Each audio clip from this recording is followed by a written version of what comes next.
저는 기도합니다. 새해엔 우리 성도님들 믿음으로 살 때 더 건강해질 줄로 믿습니다. 무엇보다도 믿음으로 살 때 막힌 인생, 뚫리는 인생 될 줄로 믿습니다. 다친 것이 있으면 열리기를 바라고요, 맺힌 것은 풀리기를 바라고요, 얽힌 것은 해결되기를 축원합니다. 끊어진 것은 연결돼야죠. 빼앗긴 것은 되찾고요, 떠난 것은 다 돌아오고요. 할렐루야. 또 매인 것 벗겨지고 연약한 것 강건케 되고 병든 자 치유되기를 바랍니다. 치유되기를 바랍니다.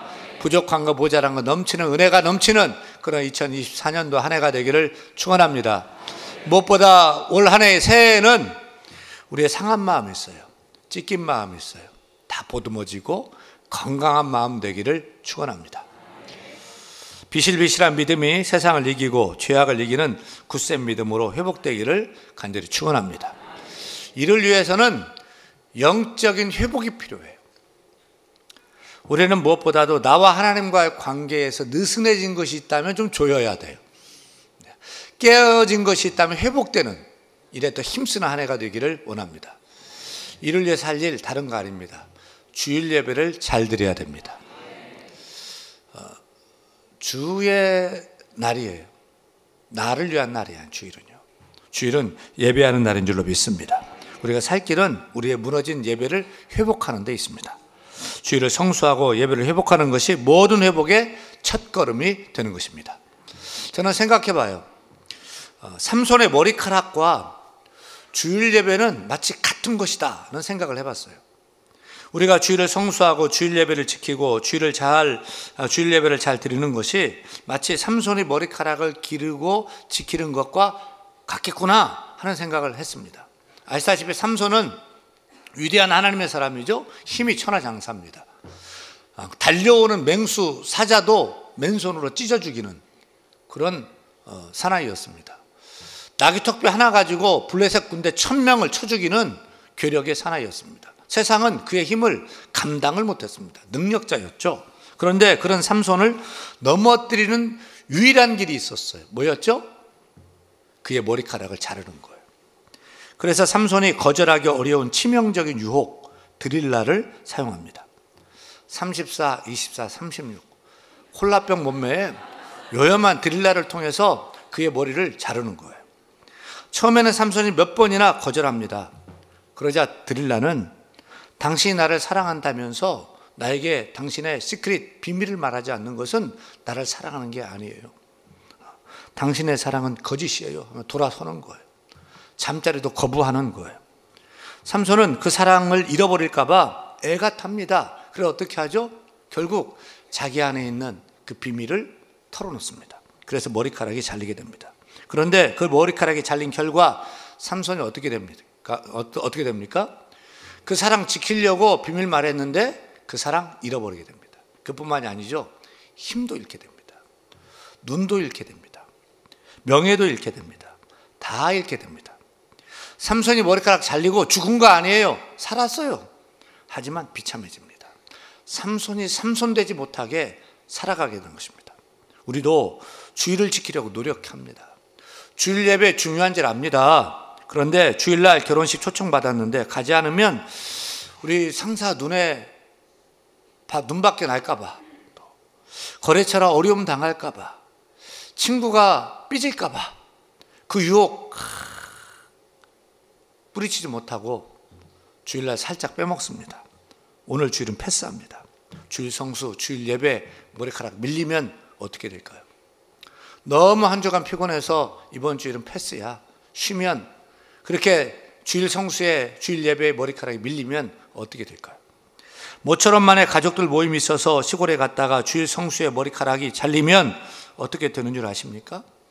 삼손이 머리카락 잘려서 모든 것을 잃어버렸던 것처럼 우리도 주일 예배 머리카락 잘리면 힘을 잃어요.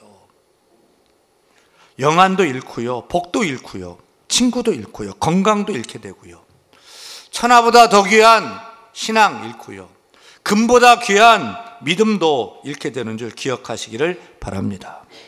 삼손이 삼손되지 못한 것처럼 우리도 주일 성수, 주일 예배 지켜나가지 못하고 그거 밀려나가면, 자꾸 뒤로 밀리면 삼손의 머리카락이 거기에 힘이 있었던 것이 아니에요. 그 머리카락은 하나님이 함께 한다는 약속이에요. 근데 그 약속을 잃어버리고 잘라버리면 하나님이 그를 떠나 그가 어려움 당했던 것처럼 우리도 살아가지만 힘없는 비참한 인생으로 그렇게 살 뿐인 것입니다. 만일 삼손이 들릴라를 잃어버려도 그 유격적인 사랑을 포기했을지라도 머리카락을 지켰더라면, 하나님의 약속, 그 신앙, 그 믿음을 그가 지켰더라면 어떻게 되었을까요? 하나님은 그녀보다 더 아름다운, 크고 아름다운 사랑을 줬을 거예요. 그리고 그를 끝까지 붙들어서 아름답게 귀하게 높여서 사용했을 것이 확실합니다. 여러분, 주일은 하나님께 예배하는 날입니다. 나를 위한 날이 아닙니다. 주의 날입니다. 주일은 예배해야 됩니다. 주일 성수해야 됩니다. 주일을 거룩하게 지키시기를 바랍니다. 그러면 주께서 우리를 붙들어 주십니다. 새 힘도 주십니다. 일으켜 주십니다. 다른 거 다 뺏겨도 주일 성수의 신앙만큼은 뺏기면 안 돼요. 다른 거 다 잃어버려도 주일 예배의 이 믿음만큼은 내가 붙들어야 되는 것입니다. 내 힘의 근원은 주일 예배에 있다. 이게 믿어야 돼요. 내 생명의 근원은 주일 예배에 있다. 하나님께 있다. 이걸 믿어야 돼요. 이걸 자꾸 밀리고 뒤로 물러서면 안 되는 것입니다. 우리가 축복받는 그 파이프가 예배에 있는 줄 믿고 주일을 거룩하게 지키며 예배해야 될 줄로 믿습니다. 우리 새끼손가락 걸고 하면 약속했으면 좋겠어요. 약속합니다.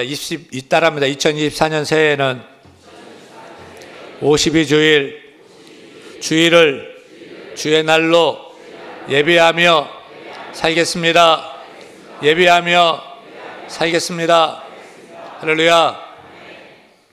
누가 이 사람을 모르시나요? 여러분, 이 노래 다 아시죠?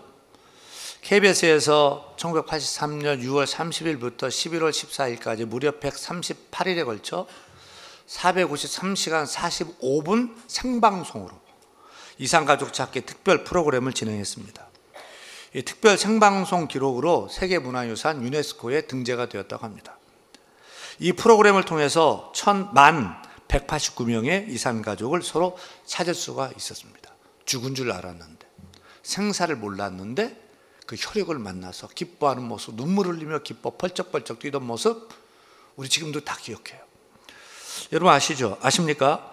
이산가족 찾기 특별방송은 40년 전에 이미 끝났지만 가족을 잃은 사람들, 또 만나지 못한 분들은 지금까지도 오매불망 애타게 찾고 있습니다. 그런데 오늘도 살아계신 하나님은 애타게 찾는 사람이 있어요. 하나님이 찾는 사람이 있어요. 누굴까요? 어떤 사람 찾을까요? 요한복음 4장 23절 오늘 본문 말씀 봐요. 같이 읽어요. 아버지께 참으로 예배하는 자들은 영과 진리로 예배할 때가 오나니 곧 이때라. 아버지께서는 자기에게 이렇게 예배하는 자들을 찾으시느니라. 하나님은 누구를 찾으십니까? 출세한 사람, 성공한 사람 찾습니까? 그런 사람은 여의도 국회에 가면 많이 있습니다. 예쁘고 잘생긴 사람 찾습니까? 그런 사람을 KBS, MBC, 연예국에 가서 찾으면 됩니다. 돈 많은 사람이요? 강남에 가서 찾으면 됩니다. 기억하세요. 하나님은 그런 사람 별 관심 없습니다. 그런 사람 찾지 않습니다. 하나님이 찾는 사람은 하나님께 온전히 참되게 예배하는 자입니다. 하나님은 모두 다 사랑하죠. 하지만 예배하는 사람을 특별히 더 사랑하시는 것입니다. 오늘 이 시간 우리가 예배하는데 하나님이 찾으시는 그 참된 예배자 내가 되게 하여 주옵소서. 하나님에게는 소원이 있어요. 우리를 향한 소원이요. 다른 거 아니에요. 우리가 참되게 예배하는 참된 예배자가 되는 것입니다. 하나님은 그것만으로 만족하십니다. 오늘 말씀 봐요. 유대인이었던 예수님이 사마리아 땅에 가십니다. 아시다시피 유대인과 사마리아인들은 원수예요. 마치 북한 사람과 우리가 생각하는 그런 관계예요. 이스라엘의 사마리아가 중간에 있는데, 가운데 있는데, 유대인들은 바로 사마리아는 직진해서 가면은 지름길로 빨리 갈 수 있지만 사마리아인 사람들 원수라 싫어요. 그래서 삥 둘러갑니다. 그런데 유대인이었던 예수님이 그날 사마리아에 찾아가요. 유대인 남자가 사마리아 성에 들어가면은 온갖 욕, 비난 다 받을 수 있어요. 그런데 일부러 찾아가요. 왜 가죠? 한 사람 만나려고 가요. 누구를 만납니까? 사마리아 성에 유력한 인사 만나러 갔습니까? 아닙니다. 뭐 대단한 남자 만나러 간 거 아니고요. 우물가에서 물뜨는 아낙네 한 여자를 만나러 갔는데 그녀는 남편이 5이나 되는 소문 안 좋은 음란한 그런 여성이었습니다. 왜 거룩하신 예수님께서 그런 창녀 같은 여인을 만나셨을까요? 그것은 그녀가 비천한 사마리아인이었을지라도 예수님이 메시아이고 그리스도이심을 알고 믿어서 구원받게 하려고 만나신 거죠. 하지만 주님의 바람은 거기서 끝난 것이 아니었어요. 진정한 주님의 바람, 그 소원은 그녀가 그동안 드렸던 잘못된 예배 이제 그렇게 드리는 것이 아니라 이제는 주님 만나서, 예수님 만나서 참되게 예배하는 예배자로 세우기 위함이었던 것입니다. 저도 소원이 있습니다. 여러분, 윤목사의 소원은 무엇일까요? 뭘까요? 뭐 우리 교회가 정말 세상 말로 막 대박 나고 막 윤목사가 유명해져서 막 윤목사 설교 들으려고 사람들이 막 몰려들고 막, 야, 그러면 사양하지는 않겠습니다. 하지만 저의 소원은 그보다 훨씬 더 크고 위대한 소원이 있어요. 그것은 저가 한없이 작고 못나고 미련한 사람이 지금도 살아계시고 크고 높으신 그 하나님을 만나서 예배하는 거예요. 예배는 우주적인 사건이에요. 제가 예배하는데 하나님이 저 예배를 받으시고 기뻐하시는 거예요. 우리 성도들이 예배를 받으시고 기뻐하시는 거예요. 우리 예배에 주의 임재가 임하고 주의 영광이 가득한 예배로 드려지는 거예요. 교회 나와 예배할 때마다 사람 만나는 것이 아니라 하나님을 만나 예배하는 거예요. 그게 저의 소원이에요. 예배 잘 드리는 교회 되게 하는 것, 그것이 저의 바람이고 목회의 원함입니다. 포도나무는 맛있는 아름드리 포도 열매를 맺어야 합니다. 또 사과나무는 맛있는 큰 사과를 맺어야 돼요. 가을에 사과나무가 제 2주먹보다 더 큰 빨간 맛있는 그런 사과를 맺는다면 주인이 볼 때 흡족하고 행복해할 거예요. 그동안의 수고 다 잊을 거예요. 기쁠 거예요. 그런데 그 수고 다 했는데 사과나무에 비실비실한 사과 몇 개 달랑달랑 달려있다면 막 화가 날 거예요. 뽑아버리고 싶을 거예요. 똑같아요. 하나님께서 우리를 구원하신 것, 아들 예수까지 보내시면서 우리를 구원하신 것 다른 거 아니에요. 사과나무가 굵은 사과 맺듯이 우리가 예배의 열매, 참된 예배의 열매를 맺는 것, 그것이 하나님의 원함이에요. 우리가 하나님을 기쁘게 할 수 있는 일, 하나님께 만족드릴 수 있는 일, 하나님 행복하게 할 수 있는 일, 다른 것 아니에요. 하나님이 가장 기뻐하는 사람, 좋아하는 사람은 다른 놀라운 일, 대단한 일을 하는 것이 아닙니다. 그저 하나님께 참되게 예배하는 예배자, 그 예배자 만나면 하나님은 기뻐하십니다. 만족하십니다. 그런 참된 예배자가 되기를 간절히 축원합니다. 예배는 무엇입니까? 하나님 만나는 거죠. 예수님 만나는 거죠. 사마리아 여인은 그 예수님을 만났습니다. 예배에 성공한 거죠. 참된 예배자가 된 거죠. 그래서 이 사마리아 여인이 예수님 만난 후에 어떻게 되죠? 예수님 만나 예배함으로 영원히 목마르지 않는 그 생수가 속에서 솟아나오는 것을 경험합니다. 그녀가 죄사함을 받습니다. 구원받습니다. 그러자 상처난 그 영혼이 치유됩니다. 기쁨이 회복됩니다. 그 기쁨을 감당할 수 없어서 사람들 눈을 피하던 그녀가 동네 마을로 들어가서 내가 메시아를 만났다, 예수 만났다고 전하기 시작합니다. 예수님 만난 전후, 예배 드리고 난 전후가 완전히 달라진 것입니다. 저는 매주일마다 예배 드리고 예배를 인도하고 또 설교하면서 이런 기대, 이런 바람을 갖는 거예요. 우리 성도들이 오늘 교회에 올 때는 이런 마음 저런 마음을 가지고 왔을지라도, 또 상한 마음, 깨진 마음을 가지고 왔을지, 억지로 끌려왔을지라도, 어떤 모습으로 왔을지라도 오늘 예배를 통해서 하나님의 은혜를 받는 거예요. 하나님 함께 하심을 경험하는 거예요. 하나님을 만나는 거예요. 기도하고 찬양하고 헌금하고 말씀 들으면서 예수님을 만나는 것입니다. 하나님 나와 함께 하신다는 확신을 얻는 것입니다. 예배를 통해서 죄사함을 얻고 죄가 씻겨나가고 하늘의 용기와 능력을 공급받는 것입니다. 찢겨진 마음이 회복되고 문제 해결의 지혜를 얻고 잃어버린 기쁨이 회복되는 것입니다. 삶의 활력을 다시 찾는 것입니다. 그래서 예배를 마치고 교회 현관을 나갈 때 밥 먹고 가시기 바랍니다. 밥 먹고 나갈 때, 교회를 나갈 때는 완전히 달라져야죠.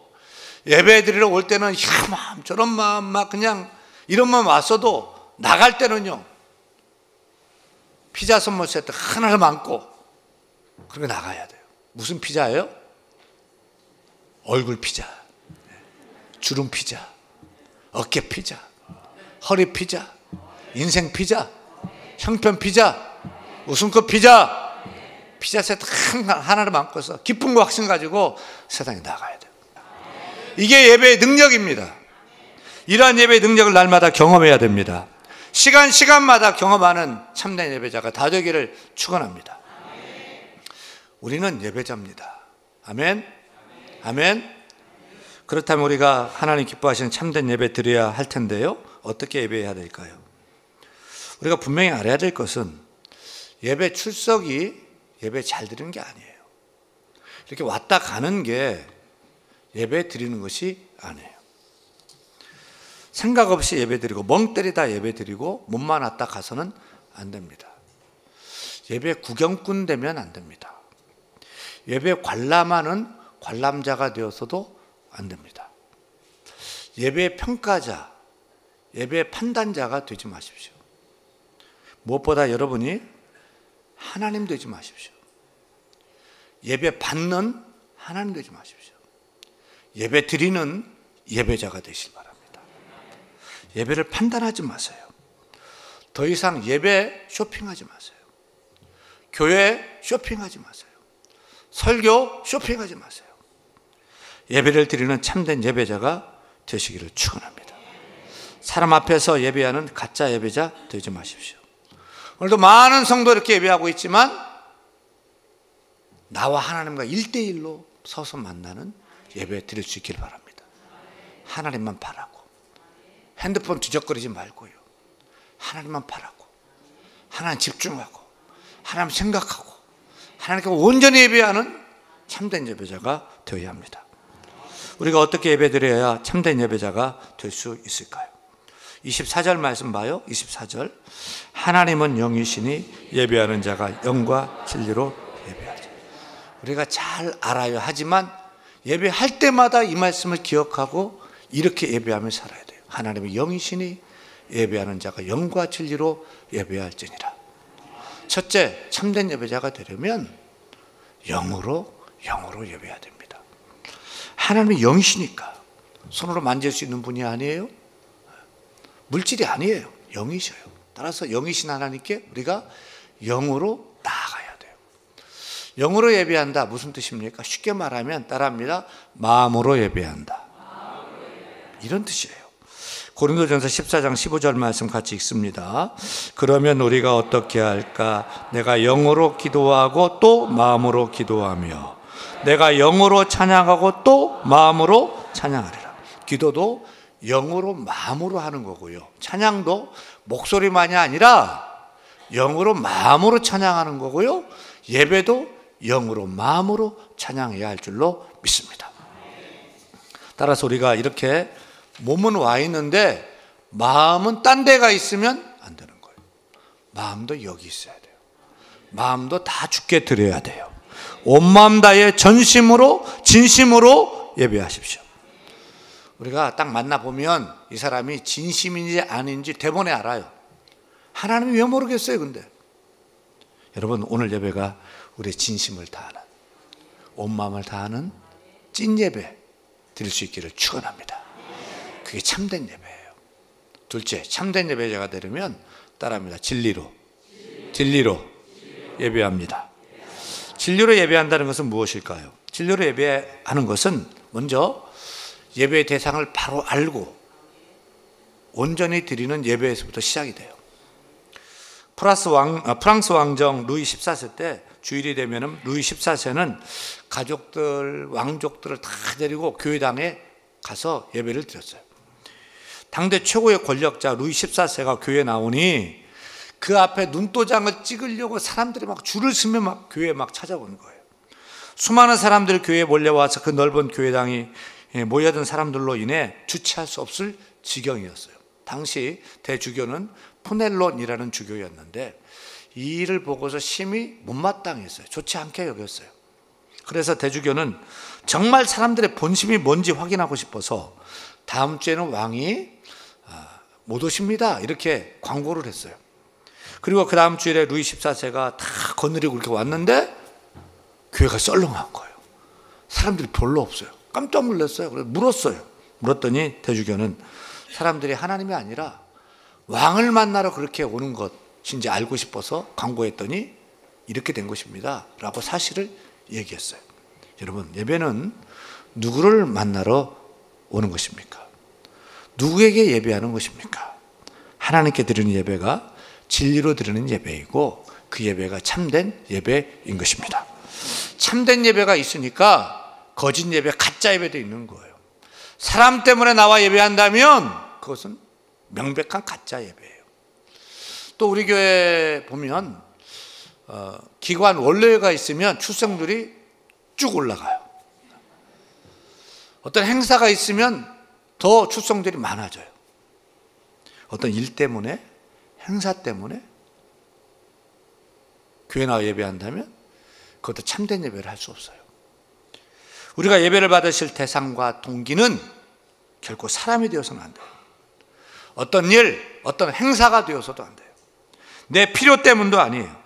그것은 진리로 드리는 참 예배가 아닙니다. 다 거짓된 것입니다. 가짜입니다.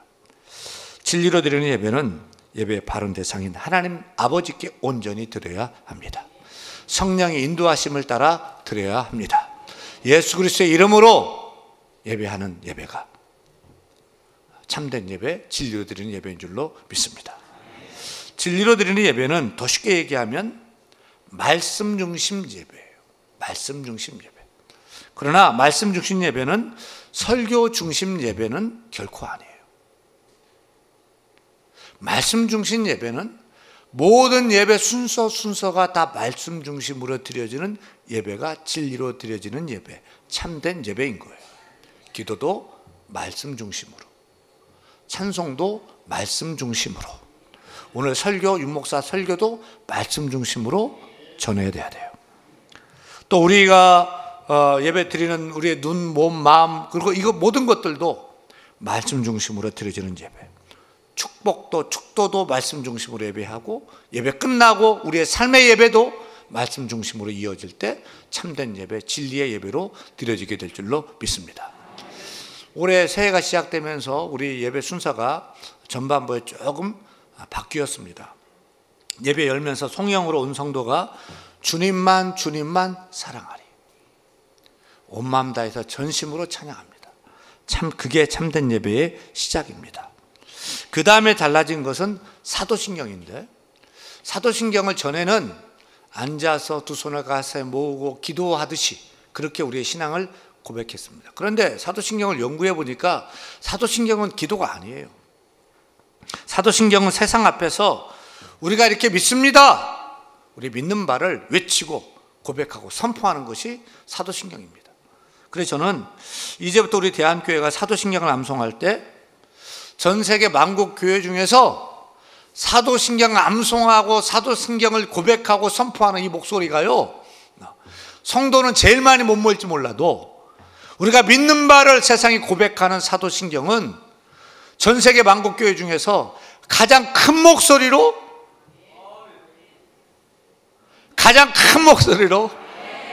그리고 외치고 고백하는 교회가 되기를 소원합니다. 많은 교회들의 사도신경을 생략하고 암송하지 않고 고백하지 않는 교회도 많습니다. 하지만 우리 교회는 우리가 믿는 바를 가장 큰 목소리로, 나의 가장 큰 목소리, 담대하게 믿음을 가지고 내가 믿는 진리, 내가 붙드는 진리 담대하게 외치는 그런 교회로 우뚝 서기를 소원합니다.